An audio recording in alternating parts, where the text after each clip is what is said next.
Welcome everybody. This is No Bullshit Gaming Podcast 2.5 Gamers session number 30, discussing latest news, having fun and dropping knowledge. Still, let's not forget, this is foreign conference discussion vibe. Let's not take it too seriously. And we are not serious because Jakub even shut down his camera because he's still in the COVID cottage place. COVID's cottage, undisclosed location, Yeah. biological hazard. Which means we have Jakub Remjar here without the video, so there's no delay as the last time. Felix Braberg here and myself, Matej Lančarić. Welcome. How are you? Welcome. You know, Maciej, I got a couple of messages saying Remo looked so good without his glasses last week because that was the first time we actually recorded when he was not wearing any glasses. No, well, really? I didn't even realize. Yes, because they were right next to me. Forgot about them. There you go. I'm just more vain. I'm just more vain than you, man. That's why. I didn't realize. Okay, well, good. Well, now I can. You know what I will do. I will draw a picture of you with the glasses and just put it on YouTube. Instead Perfect. Of your face. Even better than the screensaver. Dude, even better. Yeah, of course. So we always have the fourth member, which is the screensaver. Thank you very much, Matej, for creating that. And when I say Matej, I don't talk about myself in third person. It's actually my motion designer. It's always fun when I explain people. And for those listening who have not been to Slovakia, pretty much everyone in Slovakia is called either Maciej or Jakub. No, not really. I mean, it's Martin, actually. It's Martin. Oh, yeah, Martin of or course. Jakub. Yeah. And then we have, I think, like 3 Matejs in the gaming industry in Slovakia. One is me, and the other one is my motion designer.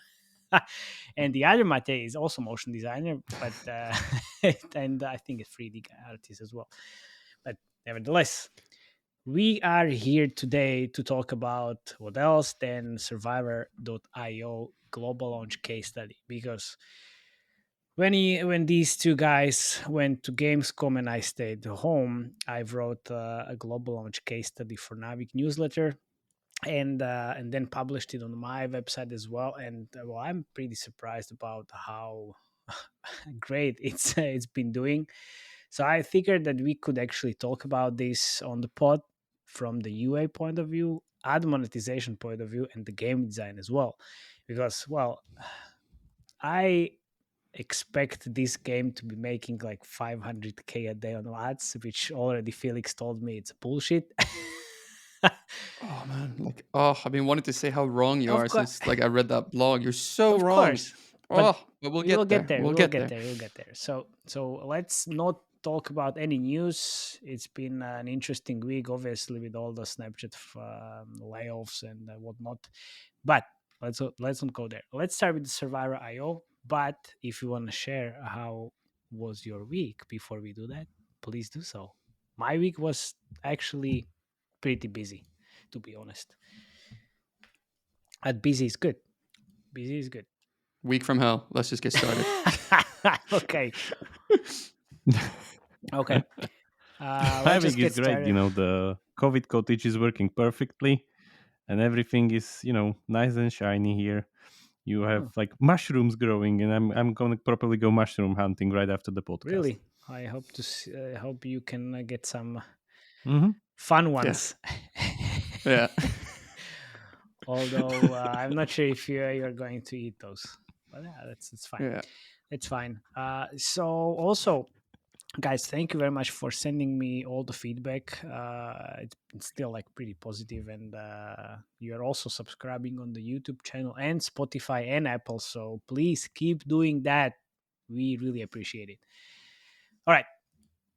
Let's start with the Survivor.io, and also thank you very much for highlighting that I'm really speaking not as loud as I should, so I will try to be loud as fuck this time. Okay, so what's Survivor.io? It's an action-adventure game which was developed by Hobby, and this is developer behind the great mobile game hit called Archero. They released Punball, they released Kinja Run, And Survivor IO requires you to take the mantle of a hero out to save the city from a zombie apocalypse. So you are the only of the few survivors left in the city. It's up to you to save the humanity. So this is simple yet unique game, which is minimalistic 2D graphics. It's really immersive gameplay experience. I love it personally. We yesterday talked about it with one of our friends. He said he's not a very big fan of it. I'm not sure how is it even possible because this is super addictive. This is super addictive. You have to deal with large hordes of zombies. They're always trying to outnumber you, surround you, and kill you. There is the levels are based on time. So every 5 minutes you are seeing a boss that is again trying to kill you. And unfortunately, you can level up yourself and choose different skills, which helps you obviously to progress through the game. So, have you played it as me, or what do you think about the game, guys? Love it. It's so much fun. Basically It's an so addictive. As upgraded soon as you version said of we were going to be doing this Archero. analysis, I started like playing it and played it quite a lot. And I've been playing at least 2 or 3 rounds a Nice. day, easily. Jakub, you were saying? Yeah, I would say it's definitely an upgraded version of Archero, and you can see it in the design itself. That what they did is that they took out the blank spots, or pretty much the slowed spots from Archero, where you were running around the corridors, exiting a room, going into Mm. another room, or having that skill automat pretty much plays in your face.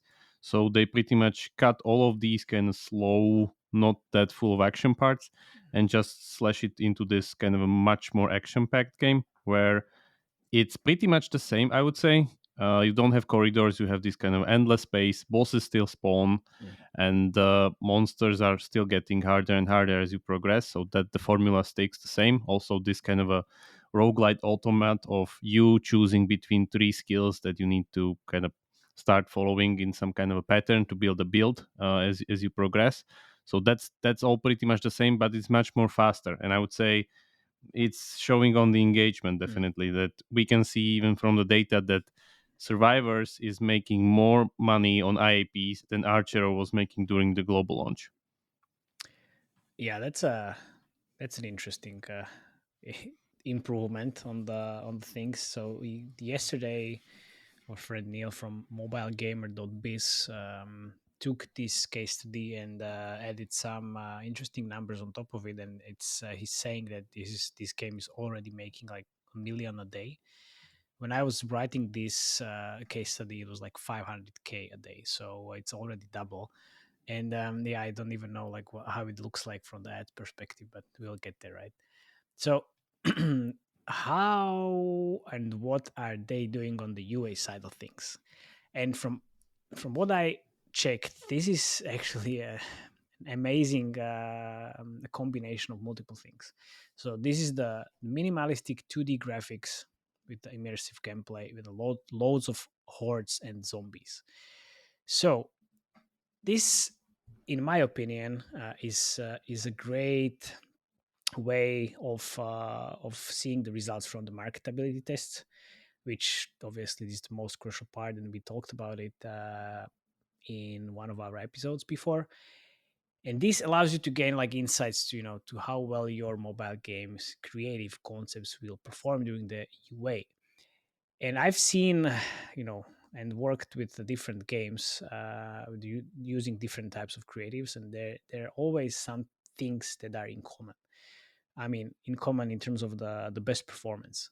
It's minimalistic design, large hordes of units or crowds of people, which you can see in the hyper casual games as well. There's zombies, and there is also like one hero versus a million whatever zombies, tanks, units, whatever. So this is something that actually works quite well. I've seen this as soon as we added zombies into Darkfire Heroes creative. It worked super well. When we did this with Battle Legion as well. We just added like millions of zombies into the one creative, which we called mass battles, and it was performing super well. So I guess like if you combine these things into the game, you have kind of like a winning formula. And I would like to continue our discussion from the last week about how to scale the game, because you need to have the CPI versus LTV equation in mind. So let's talk about the CPI and the UA part of the equation, and I think Jakub will talk about the LTV part of the equation afterwards. So this game kind of scales in US, South Korea, Japan on iOS, and then US, Vietnam, and Brazil in on Google Play. But they started ramping up this scale and growth of the game on like 9th of August, which went from 10k daily installs to 100k daily installs, and now it's is around like 400 and even 600,000 installs per day, which is fucking crazy. this is this is amazing. This is really amazing. So what are they doing at the moment is most probably like all the biggest channels out there. Well, they're not running anything on Snapchat, and I don't blame them, but they are using Facebook, Google, TikTok, Unity, Vangle, Iron Source, Uplavin. So yeah, there you have it, almost everything. And if you would need to guess, what do you think would be the biggest channel if you didn't know the answer already, guys? So let me guess here, because it kind of matches who they advertise or like have their in-app games with, or yeah, monetize with. I think Google's the biggest, and TikTok, and then App Loving, and then after that, Facebook. Yeah, Jakub, how about you? Any guess? And Hmm. Felix is not that far away from the truth, My but guess is if it's coming from China, look for the answer in China. yeah, I know, right? So we still, even though we discussed this, this is all that we can see from the West. We don't see anything from China, and Hubby is a Chinese developer, which means, in my book, they are super big in China and they know how to do shit in China. So yeah, I would see easily like these numbers multiplied by at least like 5, maybe 10, but I'm maybe like too optimistic. But yeah, so it's not Google, which is the biggest channel. It's actually TikTok, then it's Iron Source, and then it's Google. So it was a big surprise for me when I checked it, and when I actually checked it and then thought about it, then I said like, okay, this is actually not a surprise at all, because this game has everything it needs to have to succeed on TikTok. It's the minimalistic design, and there's like the monetization strategy, which I think I know it's more like skewed towards the in-app purchases, but also having a loads of ads in the game and immersive gameplay. Oh well, okay, Not loads okay, of okay. ads. Well, we can talk about it. Like yesterday, the guy said Not also really like loads. they don't see or didn't see the revival rewarded videos. I did. We'll talk about Okay, that okay. later. Don't steal Oh, my no, no, talking no, no, no. points. Okay, sorry about that. So yeah, so I guess this game has everything it needs to succeed on TikTok. Let me say Yeah, of something here. course. Like, so if Iron Source is that big, that answers one of my questions, because I was wondering if they're mediating with AppLovin, AdMob, or Iron Source. But if they're one of the biggest UA partners, they're probably mediating Yeah, with yeah, Iron yeah. I Source would say then. so as well. And I shared the case study with our friends at Iron Source to get some data from them. Let's see if they can share something from their book, but I'm not sure. But back to TikTok, I opened up TikTok, and the TikTok is just flooded with Survivor IO videos. Everybody's making those. Having the headlines, they're like, oh well, now I have the Gatling gun, I can kill everybody there. Like they're sharing the best builds for surviving the most.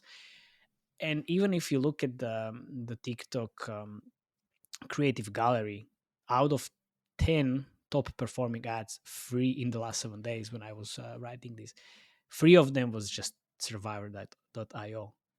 they just they are doing so well, and they don't fuck around because you just take whatever works the best everywhere, and don't listen to all these like well, I don't want to say fake, but all these like best practices that everybody says, you need to show real people in the TikTok messages, and you need to create TikToks, not ads. Well, fuck it.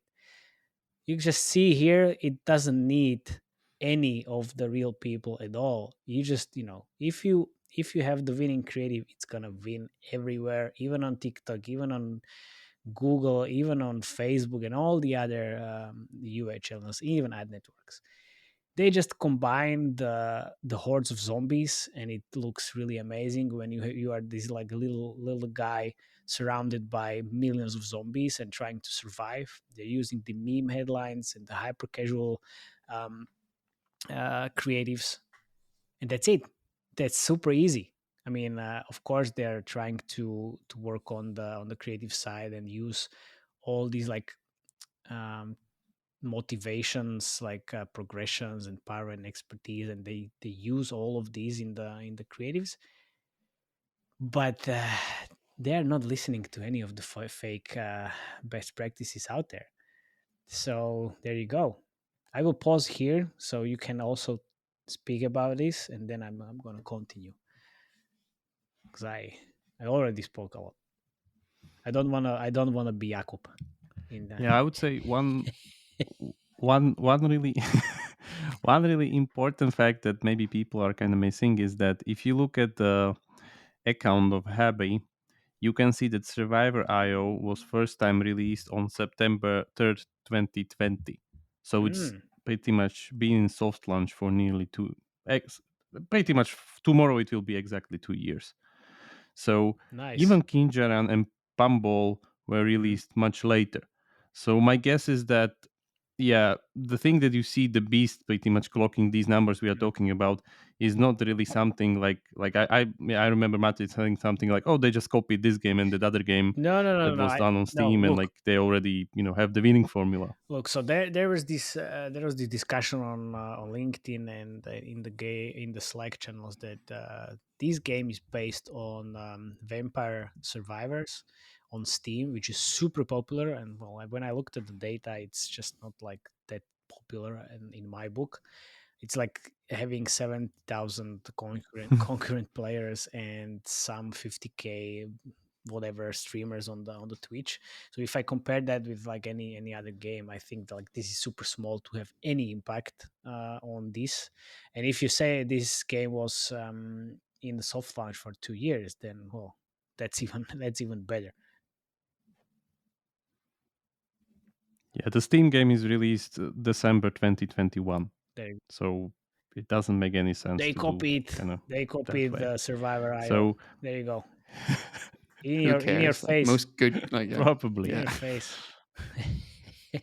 Yeah, but anyway, what you can see from their account, and it's kind of like a recurring pattern, is that what Hobby does great is that they build on their expertise, and by expertise I mean their meta game of this kind of a hyper casual game where they run down the roguelite metagame, meaning that every run you accumulate resources and improve your character and then go on this kind of a progression of levels and abilities and a six slot inventory of a hero with merge like mechanics. Every other game has that.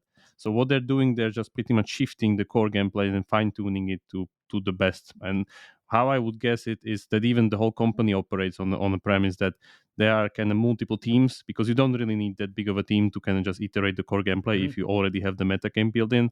So probably those are just teams competing against each other with just different core gameplays. Because Kinjaran, for instance, is a runner, so like Yeah. much Yeah, more yeah, yeah. closer to something like Subway Surfers. And the Pumball thing is pretty much like a pinball mini game. Again, like could be just a different team iterating within their own internal kind of engine and tools. So really what they're doing is the I would say the most efficient strategy in free to play, meaning that the frequency of the tries or the lottery tickets is the thing that matters. So as you increase the frequency, the better chance you have of winning this lottery. So I think they're doing it very efficiently, and yeah, this is just kind of them collecting the reward now.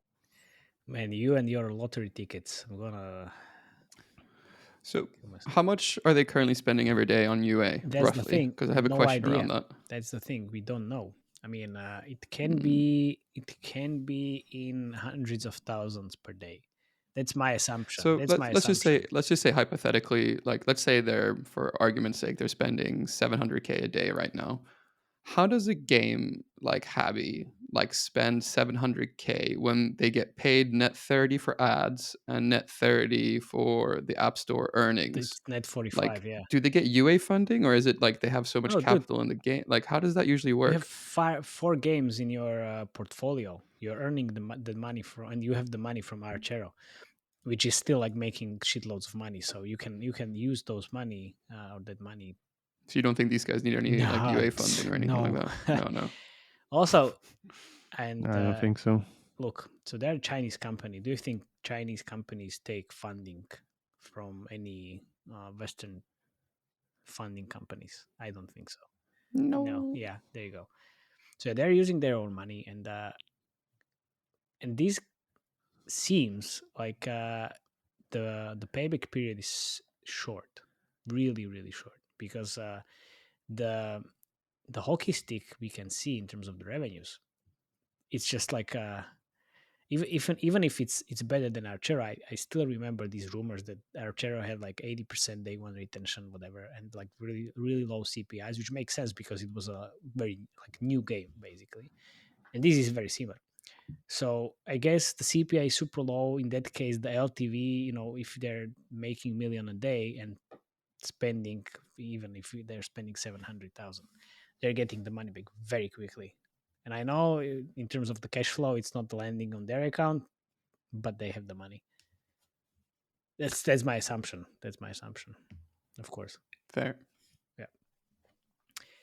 So yeah, Mm. let's speak about the Admon stuff, and I'm gonna then talk about the creatives and the UA channel mix. Obviously, diversifying everything, but yeah, you can see like they're spending everywhere basically. So Yeah. Machi, Admon, you're wrong. Go I ahead and no, said I'm it. not. You're wrong about your ad revenue prediction of Well, you 500K. can't say you don't know So, because you don't see the oh, Chinese data, dude. I You don't don't know. see. Okay, so basically, I was just about to say the one caveat here is that I don't have There access you to go. Chinese Yeah, data, so I don't know, exactly. right? But I've played this game enough now, so it's very fun. It's for sure an IAP monster, but I don't think it's a very big ad monster, or at Really? least, Okay. like, as we said, outside of China. Okay. So, Why?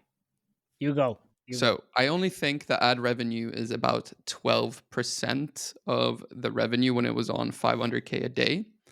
So, hear me out now. So, I have racked up about 3 or 4 hours of game time now. And as good as the game is a novel, and it's definitely an evolution, like we said, on Mhm. Archero, but it's missing some of Archero's key rewarded ad placements. So I managed the admon for two Archero clones back in the day when I was working for a publisher. And the key rewarded placements for these games were the like reviving after watching an ad after you died, and the kind of mid-level upgrade your weapon or get another Yeah. weapon choice. Basically, these two ad placements accounted for 80% of rewarded impressions, and Survivor IO is missing like both of And these there you go. placements. It's you're wrong because I'm getting that ad placement almost every time I die. And that's Really? what I said yesterday to Jakub as well. Like, hey, I'm getting that placement. My ass I was never get it yet. saved by that placement. Never Yeah. gotten it. Because you're most probably at the beginning of the game still. I saw that placement on I think like third or fourth chapter. So not from the beginning directly. There you go. So Yeah. and I've seen it. I Mm. saved my ass All for the right. boss. So there you go. I have my Yeah. model here on estimates, so we can plug Yeah. in like assuming Okay. that, because basically the two Archera clones with those placements averaged a 4.1 impressions per DAU with an ad viewer rate of 60%. So let's just keep that Yeah. at the back of our heads as we move on. So far, in Survivor IO, I've only seen 3 rewarded ad placements, and they're always away from the core Mm. gameplay. But if you're saying it's It in the is, core yeah, it is. gameplay, let's plug that in. Let's plug that in my formula like Ooh, afterwards, because then we can actually Mr. work it out live Formula, here for our nice. I listeners. love it. Yeah. Okay. So the ad placements I see was EDF supplies, one-off ad placement to unlock Yeah. 300 in gold and 5x energy to start levels. Okay. So basically, this leads me to assume that impressions per DAU, I guess for early players, not later on players like yourself, is 2 or 2.1. Ad viewer rate, I would assume, is the same as the clones, so 60%. So if we plug in the ECPM numbers, we can start doing the maths on my assumption, then we can plug it in for you. So DAU, I took from our favorite data Yeah. provider. So let's see what we have here. So DAU I took on the day was on Android, 1,070,000 Mm. people, and viewer rate 0.6, impression per DAU 2.1, giving us an impression per day of 1.3 million, which on an average ECPM with this kind of geo mix, I put Mhm. 18.79 on Yeah. Android, giving us 25.3K in revenue on Android. iOS, very good implementation also of LAT kind of opt in. So I'm assuming 40% of users on iOS are IDFA Mhm. users, 1.4 million iOS DAU. Same kind of ad metrics here, giving us, oh yeah, an ECPM, LAT I put $16 and IDFA 27 because that's what I Yeah. saw average Yeah. last Yeah. week Okay. on similar type of things. So basically that would give us a total ad revenue of $61,896 a day, excluding China. So one thing I think here that they're kind of missing up on, like the ad SDKs they currently have integrated, there's 7 of Yeah. them: Unity, Facebook, AdMob, AppLovin, Iron Source, Vungle, and Pangle. Nice. Okay. So if you have this kind of DAU level, I would expect you to have closer to 10. Mhm. So what I would say is missing from this mix is probably DT Exchange and Mintegral would for sure do some damage in this ad setup as well. So that's like probably an extra like 10% on ad ARPDAU if they add that just straight across the bat. So um, basically, I was going to talk now about the placements I would want Yeah. to see to actually improve the ad revenue. So basically, if I was in Habi, I would push for come back to life as an ad Which placement is happening. and a rewarded video at the start of the level that would enable you Mm. to already upgrade your first skill. And my kind of thinking here is first skill choice comes around 15 to 20 seconds, but if I could watch a rewarded ad at the start, I would totally do that to Mm. basically boost my chances to survive longer. So those are the ones that I would push. They have it as a skill So in the normal if skill they tree add that you will get one more skill from the start. exactly, yeah, exactly, yeah. So basically, if they have these placements, right? Let's plug it in like right now. So let's say that you have this end of the end impression per Yeah. DAU. So basically, you have that one already, right? So Matthew, you see it. How many times do you click on it every time you have a session? No. Is it twice or No. I one? guess one time. Yeah. One. Okay. Depends on if I'm super loaded with all the skills, and then nobody can Yeah. touch me, but the boss kills me right away. All right. Yeah, So, it's like one. so assuming that you have one more, so basically instead of 2.1 impressions per DAU to 3.1, that would boost overall daily ad revenue to $91,000 outside of China. So sounds a bit more yummy. So let's assume then that they will also implement this starting rewarded ad placements because you've never seen one of those, right? No, not really. Okay, yeah. So that would bring it up to 4.2 impressions per DAU, and that would be around $123,000 a day in ad revenue. So I guess now they're making somewhere around 90,000 a day. Mm. And they could be making 123 if they put that new ad placement in as well. So that would account. So basically, right now, if they're making $123,000 a day, that would mean that this game monetizes 25% roughly Yeah. from ads. And Yeah, I still uh, believe it's more yeah, than that. But yeah, what I believe. doesn't matter because you are Hmm. the one with the data and all the calculations. Of course. Exactly. Data is beautiful, but I wanted to ask Remo as well. Like, do you think adding these two placements or one placement that they haven't added, do you think that would have any like implications on overall gameplay and make it worse? I would say it would slow down on gameplay because even during the main tutorial, you could see they immediately want you to play. Like the whole intro is just like two screens or something, like some rats jumping at some scientists and some zombies, and then you immediately start play. So I would rather put the rewarded video at the end of the level, so you can get the fixed multiplier on the currency reward that you get out of the level. Because in the end, they already have the same placement in the shop that you can go there and have like a free gold boost for an ad. So that would kind of wouldn't interrupt the pacing that much in a way. Or if we want to really be kind of touring the gameplay of itself, I would rather have you have one more go at the golden train mechanic, or pretty much like the lottery mechanic that increases your whatever loadout that you have there. So for an ad, you can have, let's say, one more spin, which it already pauses the game itself anyway for like, let's say, 5 to 10 seconds, so there shouldn't be that big of a problem. But definitely at the end of the level, I would say that that would be like the golden shot there, because you want to upgrade with the gold immediately and you're going out of the level and you are going to upgrade. And for me, the most stingy thing in the whole game, to be honest, is XP, that I'm getting very low XP, and it hinders currently my progress within the upgrade tree, that I have tons of gold but I cannot Really? upgrade anything because I'm not high enough level. Dude, I feel like not Hmm. enough gold at all. And I'm always trying to get more gold to actually be able to upgrade my skill tree. And also, I forgot what I want to say. Are you Yeah, speechless? You're never I know. speechless. I know, right?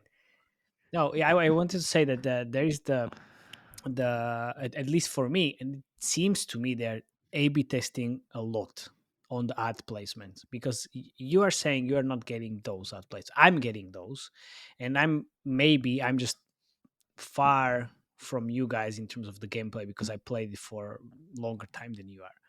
So that's one thing. I also wanted What's your to level, ask, like actual level? actually, like 14 or 15. Okay. Okay. You're very Okay, much further so ahead I'm than like I am. 6. Please, I'm 4. noobs, fucking noobs. Come on, like, can we just do this again when you actually We have play the work to do, game? When you Maciej. actually play the game?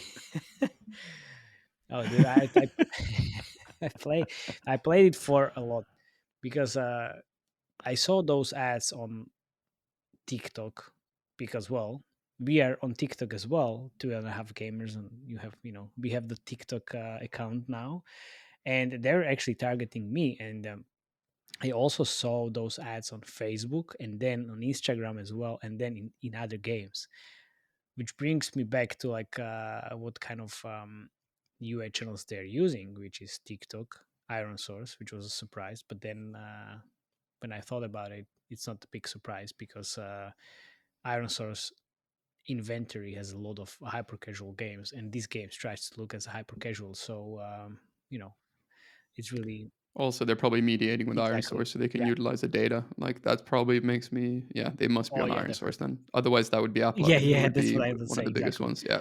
And then the third place is Google, and also when I checked Unity on Sensor Tower, I uh, I said it. So when I when I checked it on Sensor Tower, I was seeing Shh. mostly on Unity, like mostly like Chinese creatives, which is kind of like interesting because usually when you use Unity, you don't use Chinese creatives on different geos, and then I actually was targeted by creative which was Chinese on Facebook as well. I think they're using these worldwide campaigns with very different language settings. But yeah, okay. Well, if you are making 1 million a day, you can do whatever you want.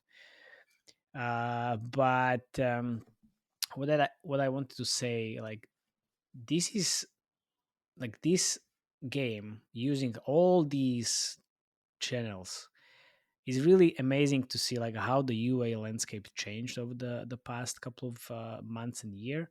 Because when we always talked about like what are you using in terms of the UA channel mix, it was always Facebook, maybe Google, then here and there some ad networks. Now this game utilizes like almost all the big channels out there. So this very like very good UA playbook that I think a lot of other UA teams can learn from. And it's not always about Facebook and Google anymore. You know, if you want to scale your game, you need to run a profitable campaigns on multiple UA sources and diversify as much as you can, uh, or as much as your LTV allows you to do so, which we talked about last week in the scaling your game episode. So that's that. And in terms of the creatives, it's really interesting how Maciej, have they added any ASMR creatives? no, no, ASMR is my favorite. I only used it or talked about it few episodes. I definitely talk more about the UA diversifying the UA channels more than ASMR creatives. But they just it looks like they use a lot of gameplay, but when you play the game, you know those creatives are actually fake. They created those creatives on the back end from their like level editor or whatever editor they use, because it's or maybe it's very progressed gameplay from like chapter 10 whatever, but it all comes back to really minimalistic design, simple gameplay variations. They're perfectly crafted by the developer. That's something that comes into my mind. They altered the gameplay to showcase huge amounts of zombies, use memes, headlines, and hyper casual creatives, and also they have fail scenarios, which means you play the game, you lose, you come back, upgrade. I saw like they just immediately showcased all the best possible skills and the items you can wear, then come back to the gameplay and actually win, plus the skills upgrade concepts, and that's it. It's super simple. I mean, it's simple as it sounds, but then it takes a lot of hard work to actually create those and produce Yeah, those movies. Would I'm you very think it would impressed like work how the this game came same together. if they would launch the game in 2020 when it was first put up on the stores in the before Corona time? If it would work, of course. I mean, what's the difference between Hmm. 2020 and 2022? It's still. Oh well, okay. You're right. Most probably, TikTok. yeah, exactly. TikTok. Most probably, um, the channel mix would be different, which doesn't mean the game wouldn't fly, because even Archer was launched back then in the good old days, which is not that far away, and that game just fucked our minds. So it would be just a different UA mix, but it would still like be pretty successful, because what happened in 20 like in the between of 2020 and 2022, the player base just matured and moved from one channel to other channel, and that's it, or from one platform which is Facebook to another platform which is TikTok. Easy.